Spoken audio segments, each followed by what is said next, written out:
Hey, what's going on, everyone? This is Mitch. Good Thursday afternoon to you all, Thursday evening, whenever it may be that you're watching this video. Hope you guys are doing well out there. Coming at you guys a few hours earlier than I normally do. Got off work a little bit early this afternoon. Our internet went down at work, and when our internet goes down at work, pretty much stuck in the mud, and there's nothing we can do. Everything's hooked up electronically. That's just kind of the world we live in. But I wanted to just go on and knock out this video so I could have the rest of the evening to just hanging out with the family and things like that. But not that doesn't mean I'm going to rush this video, guys. Still going to give you guys some really good information, and really the main topic of this 80% of the video is going to be talking about what could potentially happen next week. I think next week could be even more active than what this week has been. I think that we will have severe weather, and the same system that's going to create severe weather across the southern plains could potentially bring some significant winter weather for some areas that really have not seen it this winter, and then for areas that have already seen it and just going to get more. So I really think we're going to have an active end to the month and an active start to March. So that's what we're here to talk about. But at the beginning of this, we're going to talk about kind of what's going on right now, how we're breaking record warmth, record high temperatures this afternoon. It's in the low 80s here at my house here in Lexington, South Carolina. It's pretty wild. Then we're going to give you an update how there's a last kind of push of frozen precipitation that is going to move through the Northeast later this evening, and it's kind of moved through very quickly. By the time we get into tomorrow morning, most of it will be cleared off the coast of the Northeast. So and move out into the North Atlantic. So we're going to break it down for you guys. If you folks have not subscribed, certainly consider doing that. Like the video if you like it. It's been a couple people who's dropped some super thanks, which is just a quick way to support what I do financially, and I really appreciate it. I never want to come on here and just beg you guys to join my channel and do super thanks and things like that. I just stay away from that. I typically mention it maybe once every 2 weeks or something. But for the people who just do it, just to do it, man, it is so appreciated. So I always want to show you guys my appreciation. Even sometimes I feel like you guys might get annoyed that I say it so much, but it certainly means the world to me when you guys just, out the kindness of your heart, just supports me in that way. But just remember, you guys just viewing my channel, being subscribed to my channel, you daily people who comment, almost like this is just it's just like you're right in front of me. It's just like a family atmosphere. So I really appreciate it.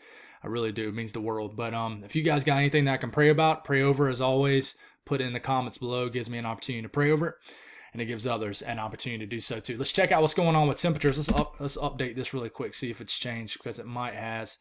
And here it goes. Look at temperatures. I mean, it's 84 degrees in Columbia. I believe that breaks a record high. So I think we broke the record high here in Columbia. We've already broke the record high, I think, of 79 degrees in Charlotte. I think it hit 80, 81. We're breaking record highs all across the Southeast and the Mid-South. You got 80s all the way up into Tennessee. Pretty wild. These are temperatures right now. 79 degrees, almost 80 degrees in Washington, D.C. Certain areas of the suburbs have probably already hit it. But you got an 80-degree mark as far north as northern VA. Mid 80s into the coastal plains of North Carolina. It's pretty wild stuff out there. I think I've hit 83 degrees at my house here locally in Lexington so far. So it's pretty unreal that this heat. And my yard. A lot of times the warmth in February here in the Southeast will bring out those late season weeds. Well, what's wild is you can actually see my grass coming back through. It's like you can see the green, yeah, from a lot of people's yards from the weeds and stuff. Those late winter weeds that you hit them with some Scott's weed and feed and you knock them out. But what's wild is I'm seeing actual grass come through, and typically I don't see that until about late March.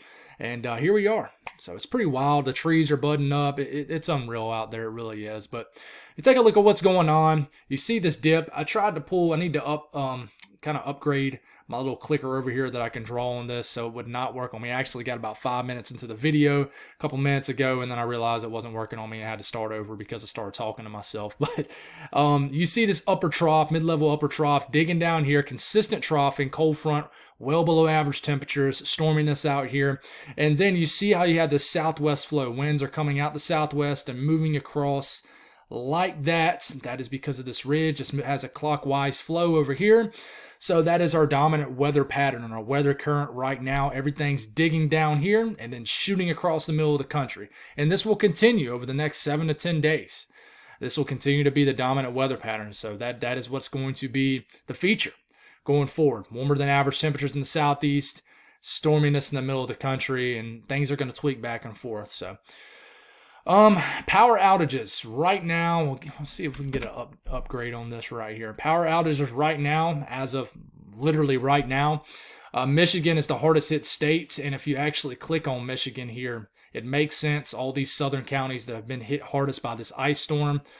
The entire state of Michigan has, over 800,000 people without power. So, yeah, it's slamming the southern sections of Michigan pretty bad. To Detroit, I would love to know if anybody's watching from Detroit. I leave you guys out a lot. Let me know how icy it is around, because you guys had an ice storm warning. I would love to know how icy it is around the immediate city areas and anywhere, really. But the good news is this is leveled off now, and what's the last little push of this moisture will move into the northeast a little bit later this evening, and very quickly. Like, this is 1 hour, right? This is 5 p.m. This is 6 p.m. That's a lot of movement from just 1 hour.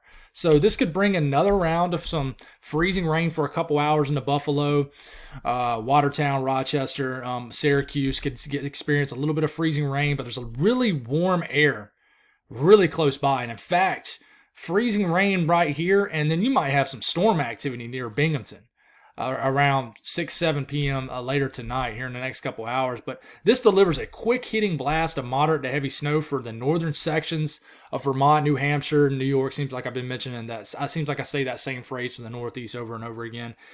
Delivers several inches of snow for Maine really quick overnight tonight.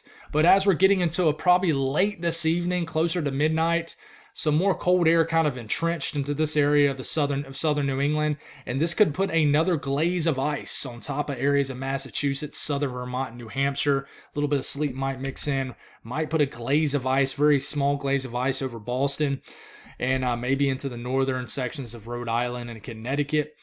And then, just snowing up here overnight. Could have some lingering freezing drizzle in Vermont, New Hampshire overnight. But as we're waking up tomorrow morning, this begins to head on out. So, you could have some more, another 10th, maybe 15th of an inch of ice in areas down here. So I don't have the snowfall accumulation map pulled up. I really should. In fact, we'll go on and do it on the fly for you guys, because I have a lot of people who listen in up here from the Northeast, and I really appreciate it. So, but this is the snowfall left to fall overnight. You guys could get a quick half a foot of snow here in areas of Maine. And even areas of these northern sections of Vermont and New Hampshire, a couple inches of snow is possible. You could get some additional freezing rain. Okay, a glaze, maybe just even a 10th of an inch of ice in certain areas, but a solid glaze, you'll notice it. Certain areas, maybe just a few 1/100ths of an inch, but a 10th of an inch of ice is possible in certain areas. I don't think anybody else is going to get a 2/10 of an inch of ice, anything like that, but a solid glaze from central New York State through southern areas of Vermont, New Hampshire, and most of the state of Mass except southeast Mass. So moving past that, let's talk about what could happen next week. One, no big changes from this morning. We'll have another change, I'm sure. One massive change from yesterday is this has shifted significantly further east. More so into higher populated areas of Tulsa, Oklahoma City, Norman, Wichita Falls. It's not all the way down into the Dallas area or anything like that, but this has certainly shifted further east, and enhanced risk now covering a large portion of Oklahoma. And then you got the 15% risk around it. This 30% risk is basically a 30% risk to see severe weather within 25 miles in any given location. That is an enhanced risk at day 4, this is for our Sunday, February the 26th, and then lasting through Sunday night into Monday morning, and then it enters the day 5 next time frame. But this is a big deal. We're going to discuss what could potentially happen. And my dog's barking like crazy, so I'm probably going to have to stop this really quick. All right, guys, back at it. Sorry, I guess that's the difference between making a video late afternoon as opposed to making it at nighttime. Dogs are certainly more active, and I have a dog, certainly. So, but he's a good boy. As soon as you tell him to stop, he stops. But I definitely had to go out there and tell him to do that. But here we go. So this is our feature right here. The blues are lower heights, orange, more warmer colors, higher heights. So this is our persistent ridge. It continues to dominate the southern, southeast, and the eastern U.S. In fact, it stretches all the way up into the northern plains, technically. So we have this mid-level trough out here consistently influencing the pattern out west. So what's going to happen is you're going to have a piece of energy, almost kind of a cutoff low feature. It kind of gets cut off. Still semi-attached, but what's going to happen is this is going to become neutrally to negatively tilted. It will become negatively tilted. All models consistently are honing in on that fact. And we've mentioned many times before that once you get a system that has that negative tilt, it's a strengthening system. Positive tilt is a weakening system. So we know that this is going to be a pretty dynamic system when you have that negative tilt. And typically they can produce all kinds of weather. Severe weather, really close to winter weather. So this little area right here kind of detaches itself from the main flow, shoots across, begins to eject out of the southwest into the central and southern, well, the southern plains. And here it is right here. And this is going to bring a lot of low-level moisture into the southern plains, the south central U.S., and eventually it's going to still somewhat attached to that kind of mid-level upper trough. But eventually, this is a piece of energy, a low pressure, eventually gets slung into the northeast, and a secondary low develops, and this could potentially become a winter storm. So it's a severe weather event Sunday out here. By the time we're getting into Tuesday and Wednesday, it could be a snowstorm, winter storm for the northeast. So that's kind of what's going on. I know this doesn't show or explain a lot or anything like that, but this is kind of what's happening. This is digging down, ejecting across the middle of the country, then gets into the northeast. So what does that mean? Well, what this does as this digs into the southwest, this pulls, what you're looking at are dew points. Let me explain that first, and we're going to focus in on the Euro. So we'll stop this here. This is around late morning Sunday. First off, you're going to wake up Sunday to a pretty dry, crisp air mass. I mean, it's not going to feel very humid in Oklahoma, the panhandle of Texas, northern Texas. You're going to wake up and be like, there's no way it's going to be a severe weather day to day. But quickly, this area of moist air, dew points in the 60s, begins to rise in response to a deepening low pressure that's ripping winds. And I wish I had my pointer here, guys, but it's ripping winds out the south, southwest, bringing in that moist, warm Gulf air. And it surges it into Oklahoma as we are getting into Sunday early afternoon. So at this point, you know, you're waking up in Oklahoma City, Tulsa, for example, with dew points maybe in the 40s and 50s. By the time you're getting into the afternoon hours in these regions, you're getting in dew points into the 60s. You're definitely feeling a little bit more juice to the atmosphere. So as we're getting into about, I would say about 4 or 5 p.m., a pretty stout dry line develops, an orientation from the south to the north, north to the south. Okay, but it's not like it's just sitting in one spot. This is going to develop, and then this is when you can have these initiation of these supercells that develop. And then you could have some cells that develop way out here. Also, you got to watch those because you got a pretty massive sector of dynamics and ingredients that support severe weather. So dry line right here, clashing against some moist air mass. We normally know how this works. Clashing of air masses typically causes some crazy weather, which in this case will be severe weather. And then that dry line will be right here. Then it will begin to move. And as it moves, you will have basically a supercellular mode that I think lasts maybe not that long. And then it even says that in the Storm Prediction Center. Eventually, you'll have some kind of squall line that develops. Kind of just a line of storms that are probably going to produce damaging winds. An MCS for short, which a mesoscale convective system is going to make its way. I'm not going to try to use all these fancy words for you guys, but basically it's going to be a line of storms that could produce damaging winds, a squall line that's probably going to develop quickly and move and blast through Oklahoma. So damaging wind threat, I think there'll be a tornado threat, then a damaging wind threat after. But, you know, cool, crisp air moves them directly behind this. Okay? But here we go. We could look at this low-level jet, winds at the 850 millibars, which is about a mile up in the atmosphere. In general, about 5,000 feet up in the air. Quickly, as we're getting into, Sunday morning, you get a low-level jet that's starting to ramp up. Winds pushing 35, 45 knots. And then as we're getting into the afternoon hours, big low-level jet pumps out here as this low pressure right here begins to eject across the plains. It's right into here. It could be here, could be there, but right into here. And this is around 5, 6, 7 p.m. Sunday. The low-level jet is pumping.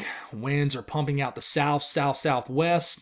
And then you got a low-level jet that's pushing maybe 50, 60 knots.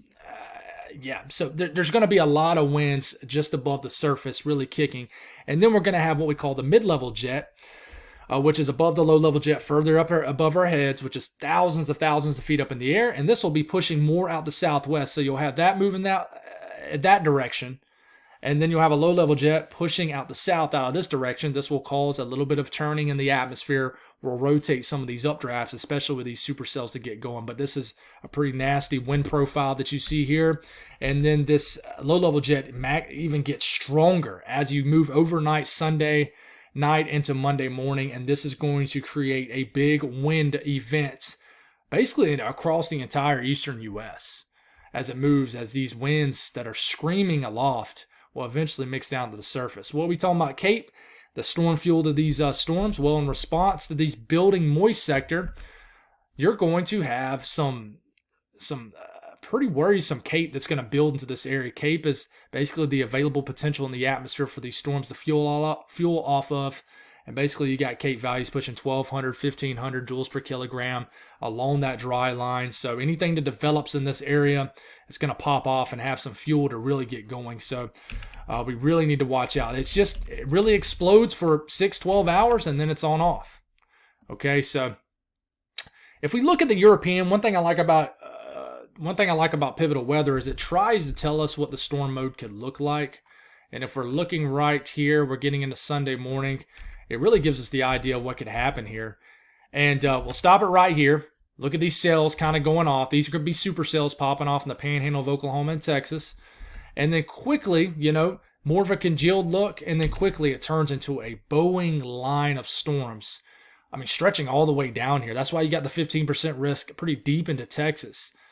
All the way down, into central Texas. And this could be a nasty line of storms working through late Sunday evening into overnight Sunday into Monday morning that will blast even through Arkansas and then quickly potentially weaken. So I want to mention, as this system flies across the middle of the country, as we are getting into, Sunday night and a Monday, look at these winds. I mean, these are next Monday morning, the 27th, winds pushing 40, 50 miles per hour. Another wind event for the Mississippi Valley, the Ohio Valley, maybe even the Great Lakes will work its way across the Ohio Valley Monday into Tuesday, maybe create a strong wind event also for the Ohio Valley and to areas of the interior Northeast as we get into Tuesday. So pretty wild stuff. And one thing we'll also mention, the same system, here it is, same system that's going across the Midwest could create more winter weather up here for the upper Midwest and the Great Lakes region.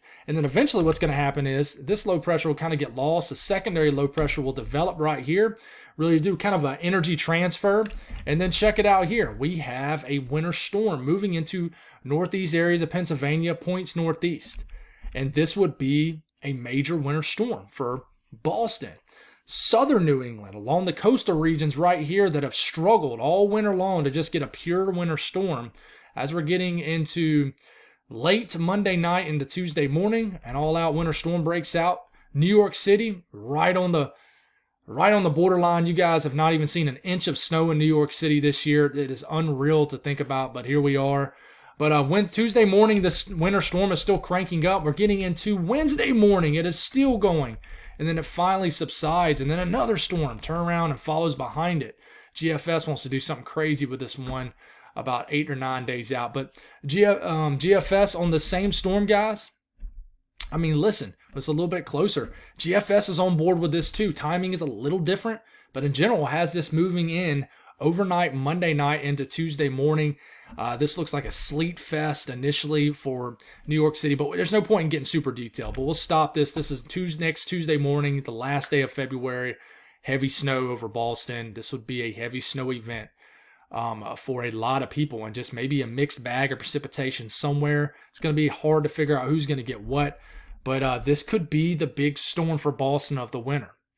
Really, it could be. And then enough cold air filters in and everybody in the Northeast getting snow. But New York City, you're right on the line. Certainly Philadelphia, Washington, D.C., Baltimore looking like all rain. But this continues to truck on through, and then it pulls out finally sometime Wednesday. But it's a solid signal, guys. I'll give you that. The European ensemble going for 9 to 10 inches of snow. And this is just an ensemble run, which is always going to be conservative because it throws a bunch of runs together. But you do have a snow signal even down here in New York City. And southern New England has a solid signal for snow. You guys do, but you drop off significantly once you get into the mid-Atlantic. It just does not look like a storm for you guys. But you look at the GFS ensemble, it's a little bit further north. This wants to be more of a bigger interior northeast storm, but man, still a solid signal for you guys. The GFS actually shows you folks, a little bit more love further south on this run. So it's going to be interesting seeing what's going to happen. I think there's definitely a solid potential for a major winter storm in the Northeast next week. So one thing that a lot of people are going to probably start asking about is this crazy GFS run. So I'll go on and show it. One GFS run has this, as we're getting into about day 7 to 8, has the same storm on the Euro, but it has a low pressure way up here. But on the GFS, it has a low pressure way down here. And remember, I told you something crazy in March is going to happen. That's my bet. And I'm still saying it is. I'm not saying this is the storm, but I do think something crazy is going to happen in March for the South. Don't know what it is, but it's got a feeling. It pops off a low pressure here. We call this a Southern Apps rider right here, runner, and dumps a massive snowstorm for Tennessee, North Alabama, and then rides and smokes areas of the Appalachian Mountains and eventually turns it to snow for everybody along the I-95 corridor. But that's just a crazy GFS, just one run, but it does show another system behind the one early next week that I think that the models are starting to lock onto. It's just what storm track is it going to take. But that's all I got. Thank y'all for tuning in. You guys have an awesome rest of your evening, and I'll be with you guys this morning in the morning.